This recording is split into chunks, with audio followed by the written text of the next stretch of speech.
अस्सलाम वालेकुम friends, welcome back to my YouTube channel English and fun.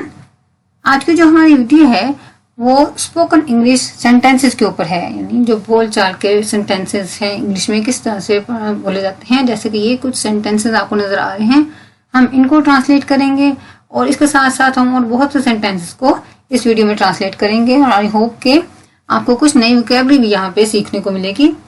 तो हम अपनी वीडियो को स्टार्ट करते हैं और देखते हैं हमारा फर्स्ट सेंटेंस किस तरह से है। तो हमारा फर्स्ट सेंटेंस कुछ ऐसे है कि कभी कभी मेरा कुछ करने को दिल नहीं करता। अब इस सेंटेंस को हम ट्रांसलेट करेंगे कि मेरा कुछ करने को दिल नहीं करता। Sometimes I don't feel like doing anything. ठीक है, कुछ करने को दिल नहीं करता, उसके लिए आएगा I don't feel like. I don't feel like का मतलब ये होता है कि कुछ करने को दिल ना करना। उसके बाद जो भी आपका सेंटेंस है आप उसको कंप्लीट कर सकते हैं। ठीक है, जैसे कि एक और सेंटेंस हम देखते हैं, I don't feel like writing right now, यानी इस वक्त मेरा कुछ लिखने का दिल नहीं कर रहा है। आई डोंट फील लाइक मेरा दिल नहीं कर रहा है। या एक और सेंटेंस जैसे है, I don't feel like cooking today, यानी आज मेरा कुछ पकाने का दिल नहीं कर रहा है। तो आई डोंट फील लाइक कि मेरा दिल नहीं कर रहा है, या आई नहीं लगाना तो आप यू ही शी जो चाहे आप लगा सकते हैं। ठीक है, हमारा सेकंड सेंटेंस है, सूरत हाल हर लम्हा तब्दील होती जा रही है, बदतर होती जा रही है। तो इसको हम करेंगे the situation is getting worse by the minute. ठीक है, the situation is getting worse by the minute. By the minute होता है हर लम्हा या लम्हा व लम्हा, यानी जल्दी जल्दी से सूरत हाल चेंज हो रही है, तो उसके लिए आएगा बाय द मिनट। एक और एग्जाम्पल देखते हैं, the tension in the room was escalating by the minute, यानी जो कमरे में टेंशन है वो हर लम्हा बढ़ती जा रही है। ठीक है, बाय द मिनट हर लम्हे के लिए यूज होता है, या लम्हा व लम्हा। The storm was getting stronger by the minute, जो तूफान था वो हर लम्हा तेज होता जा रहा था। ठीक है जी, बाय द मिनट हर लम्हा या लम्हा व लम्हा। हम अपना नेक्स्ट सेंटेंस देखते हैं। नेक्स्ट हमारा सेंटेंस है, वो तो जैसे डूब ही चुका था। अब जैसे डूब ही चुका था, इसके लिए क्या हम करेंगे, he was all but drowned. He was all but drowned. जो ऑल बट है उसका मतलब ये है कि करीब करीब ही या तकरीबन ही, इस सेंस में यूज होता है ऑल बट। ठीक है, he was all but drowned. एक और एग्जाम्पल हम देखते हैं, the professor lecture was so dry and monotonous that staying awake in class was all but impossible।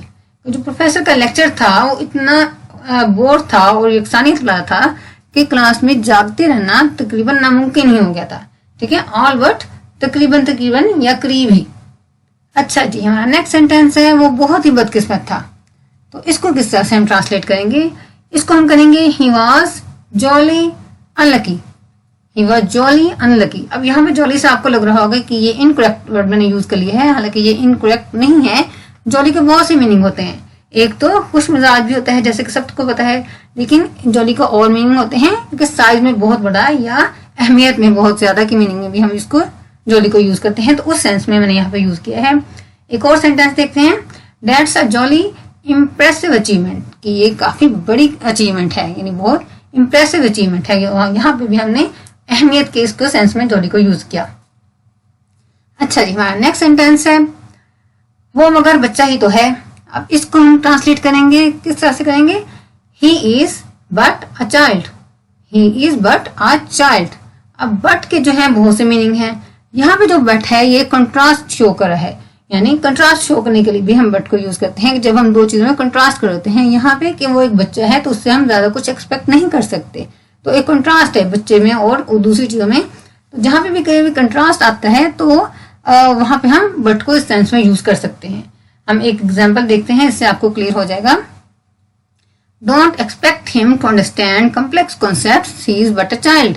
कि उससे कॉम्प्लेक्स कॉन्सेप्ट, मुश्किल किस्म के कॉन्सेप्ट को समझने की उम्मीद आप ना रखें, वो भी एक बच्चा ही है, यानी अभी छोटा है तो अभी इतना कुछ नहीं समझ सकता। एक कॉन्ट्रास्ट को इजाहर करने के लिए हमने बट को यूज किया। अच्छा जी, वो अपने वादे का पाबंद था। इसको हम किस तरह से ट्रांसलेट करेंगे, इसको हम करेंगे, he was duty bound by the vow he had made. He was duty bound by the vow he had made, यानी जो कसम उसने उठाई थी, जो वादा किया था, वो उसका पाबंद था। ड्यूटी बॉन्ड होता है पाबंद होना। एक और एग्जाम्पल हम देखते हैं, I feel duty bound to help you, कि आपकी मदद करना का मैं पाबंद हूं, या आपकी मदद करना मेरा फर्ज है, मेरी ड्यूटी है, उसका मैं पाबंद हूं। ठीक है, नेक्स्ट सेंटेंस हम देखते हैं, मौसम का सकूत एक बड़े तूफान का पेशखेमा था। अब इसको किस तरह से हम ट्रांसलेट करेंगे? इसको हम करेंगे still weather was the forerunner of a big storm. Still weather was the forerunner of a big storm. अब फोररनर को यहाँ पे मैंने यूज किया है। फोररनर का मतलब होता है किसी आने वाली चीज की खबर देने वाले को हम उसके लिए यूज करते हैं फोररनर। पेशखेमा भी उर्दू में यही होता है कि आने वाली चीज की खबर देना, और इंग्लिश में इसके लिए हम फोररनर यूज करते हैं। अच्छा जी, हमारा नेक्स्ट सेंटेंस है मेरी तरफ से तो ठीक है। अब मेरी तरफ से तो ठीक है लेकिन हम क्या यूज करते हैं? इसके लिए हम कहते हैं ऑल राइट बाय मी। ऑल राइट बाय मी भी कहते हैं और ऑल राइट विद मी भी हम कहते हैं। दोनों तरह से हम यूज करते हैं, दोनों ही हम यूज कर सकते हैं। एग्जाम्पल हम देखते हैं, जैसे कि एक पर्सन कह रहा है इज दिस प्रोजेक्ट और आइडिया एक्सेप्टेबल टू यू। क्या बंदा एक कह रहा है दूसरे को कि ये जो प्रोजेक्ट है क्या ये आपके लिए काबिल कबूल है, आपको ठीक लगता है ये? तो नेक्स्ट पर्सन कहता है कि ऑल राइट बाय मी, कि मेरी तरफ से तो ठीक है, but ask other members to, लेकिन आप दूसरे मेंबर से भी पूछ लें कि उनके लिए भी ये एक्सेप्टेबल है कि नहीं। ठीक है, ऑल राइट बाय मी या ऑल राइट विद मी। अच्छा जी, नेक्स्ट सेंटेंस है हमारा मैं अक्सर जिम इस वक्त जाता हूं जब सड़क पर गाड़ियों का रश कम हो जाता है। अब इसको हम ट्रांसलेट करेंगे I often go to the gym at off peak hours. At off peak hours. अब एट ऑफ पीक आवर्स क्या है? एट ऑफ पीक आवर्स या पीक आवर्स या पीक टाइम होता है वो होता है जब रोड पर ट्रैफिक का रश बहुत ज्यादा होता है। ऑफ पीक आवर्स या ऑफ पीक टाइम होता है जब रोड पर रश कम हो जाता है गाड़ियों का। तो I often go to the gym at off peak hours हमने यहाँ पे यूज किया। नेक्स्ट हमारा सेंटेंस, ये तजवीज बहुत उम्मीद अफजा है लेकिन हमें तफसीलात को बेहतर करने की जरूरत है। अच्छा जी, अब इसको हम ट्रांसलेट किस तरह से करेंगे? This proposal is very promising but we need to fine tune the details. अब फाइन ट्यून जो होता है वो ये होता है कि किसी भी चीज में से उसको बेहतर बनाने के लिए जो चीज काट छांट करने वाली है उसको करके उस चीज को बेहतर बनाने को हम कहते हैं फाइन ट्यून। ठीक है जी, नेक्स्ट हम अपना सेंटेंस देखते हैं। हमारा नेक्स्ट सेंटेंस है वो पैसा दिल खोल कर खर्च करता है। अब दिल खोल कर खर्च करने को हम किस तरह से ट्रांसलेट करेंगे? हम इसको कहेंगे he is very free with his money. He is very free with his money, या हम कहेंगे he is quite liberal in his spending. दोनों तरह से हम यूज कर सकते हैं कि वो पैसा दिल खोल कर खर्च करता है। नेक्स्ट हम सेंटेंस अपना देखते हैं। हमारा नेक्स्ट सेंटेंस है प्रेस कॉन्फ्रेंस एक इज्तिमाई लड़ाई में तब्दील हो गई। अब एक इज्तिमाई लड़ाई में तब्दील हो गई के लिए हम क्या यूज करेंगे? हम करेंगे the press conference turn into a free for all.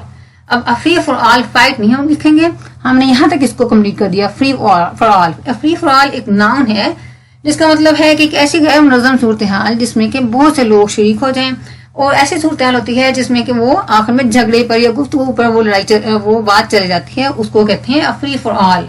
ठीक है, फ्री फॉर ऑल एक नाउन है तो इसको नाउन के तौर पर हम यूज करेंगे। There was a free for all when the bus finally arrived. जब मिलाकर बस पहुंची तो वहां पे एक किस्म का फ्री फॉर ऑल हो गया, गैर मुनज़्ज़म किस्म की सूरत हाल हो गई, यानी बहुत से लोग जैसे बस में चढ़ने को सवार होते हैं तो गैर मुनज़्ज़म हो गई सूरत हाल।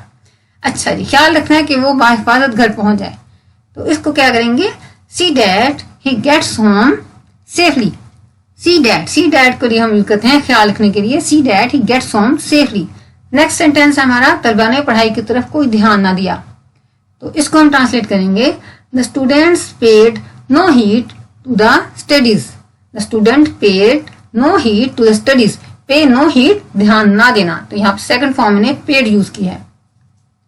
अच्छा जी, अब हमारा सेंटेंस है मैंने मसले के हल के लिए बहुत तोगदो की।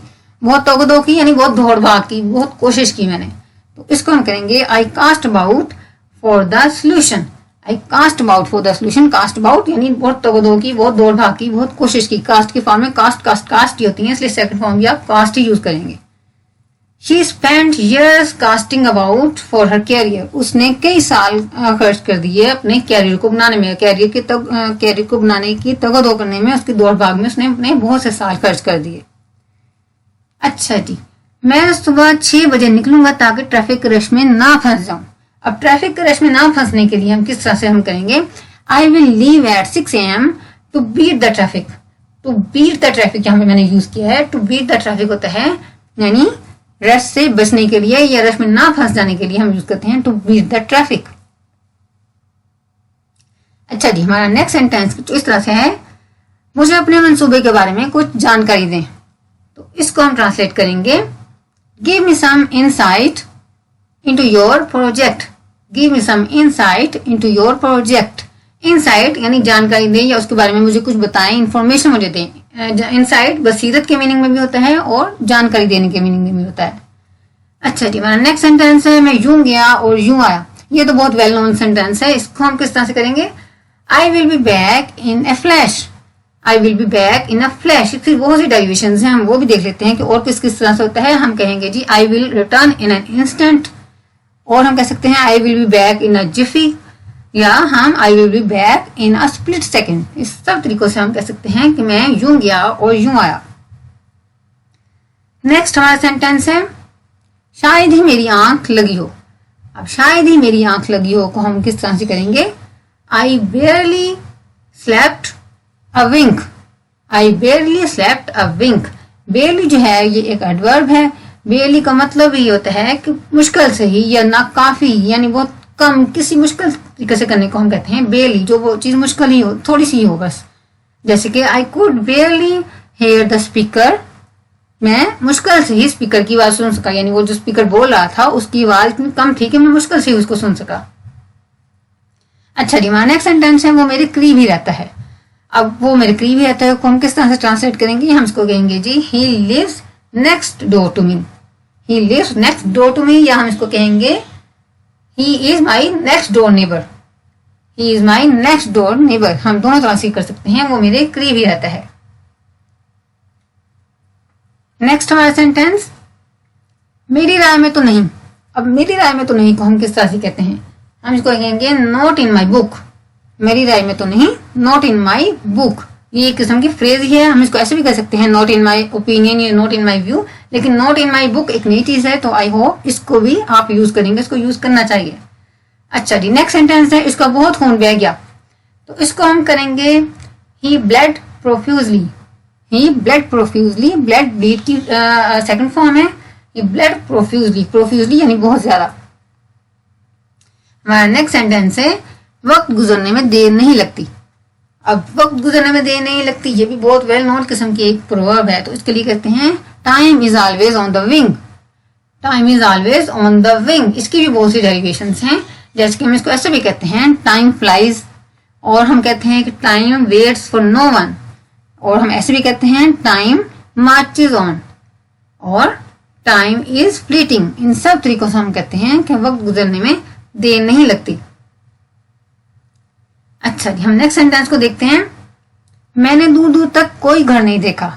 अब दूर दूर तक के लिए हम क्या यूज करेंगे, I saw no house a field. I saw no house a field. A field दूर दूर तक, यानी जहां तक मेरी नजर जा रही है वहां तक मैंने कुछ नहीं देखा। जो तुम्हारा दिल करे वो करो। तो इसके लिए किस तरह से ट्रांसलेशन होगी, इसको हम कहेंगे do what ever you feel like. Do what ever you feel like. पीछे हमने पढ़ा था आई डोंट फील लाइक, यानी मेरा कुछ करने को दिल नहीं कर रहा। यहाँ पे हम कह रहे हैं कि I do what ever you feel like, जो तुम्हारा दिल करे वो करो। ये कलम मेरे लिए ठीक रहेगा। अब इसको किस तरह से हम करेंगे, इसको हम करेंगे जी this pen will do me nicely. This pen will do me nicely. Do के बहुत से मीनिंग हैं, डू को एक अनलिमिटेड इसका एक टॉपिक है। डू का एक मीनिंग यहाँ पे है कि मेरे लिए ठीक रहेगा, मेरे लिए चल जाएगा ये पेन। अब जैसे ये सेंटेंस है, how is she doing with her new job, यानी उसके नए जॉब के साथ वो कैसी जा रही है, उसका कैसे काम उसका नई जॉब का चल रहा है। तो डू को हम बहुत तरीकों से यूज कर सकते हैं। अच्छा, सामईन ने मुकर्रर को हंस कर खामोश करवा दिया। अब ये होता है कि हंस कर जब बंदा किसी के सामने हंस पड़ता है कुछ मजाक से, तो बंदा अगले वाला कॉन्शियस हो जाता है, खामोश हो जाता है, उस सेंस में है। The audience laugh down the speaker. The audience laugh down the speaker. Laugh down होता है यानी हंस कर खामोश करवाना, यानी दूसरा बंदा चुप हो जाए कि ये बंदा मुझ पे क्यों हंस रहा है, उसके लिए हम यूज करते हैं लाफ डाउन। अच्छा जी, ये है सेंटेंस, जब भी वो अपने दोस्त के घर जाता है तो उसका भाई उसका दुमछल्ला बन जाता है। उसका दुमछल्ला बन जाता है यानी उसको साथ हो लेता है, वो कह रहा है कि मुझे भी अपने साथ लेके जाओ, इस सेंस में है। His brother usually tags along when he visits his friends house. जब वो अपने भाई के अपने दोस्त के घर जाता है तो उसका भाई टैग्स अलोंग हो जाता है, यानी उसके साथ लग जाता है, उसको वो कहता है कि मुझे भी अपने साथ लेके चलो। नेक्स्ट सेंटेंस हम देखते हैं, बच्चे बाग में उछलते कूदते फिरते रहे। इसको हम किस तरह से करेंगे, children frolicked about in the park. Children frolicked about in the park. Frolicked about होता है उछलते कूदते फिरना, यानी कुछ बात उछलते कूदते फिरना। ठीक है जी, ये हमारी वीडियो यहाँ तक की थी, हमारे स्पोकन इंग्लिश के सेंटेंसेस। आई होप कि आपको कुछ नया सीखने को मिला होगा। एक बार फिर से वीडियो देखें तो आपकी अंडरस्टैंडिंग और क्लियर हो जाए। नेक्स्ट वीडियो में हम किसी और टॉपिक के साथ मिलेंगे। नेक्स्ट वीडियो तक अल्लाह हाफिज एंड टेक गुड केयर।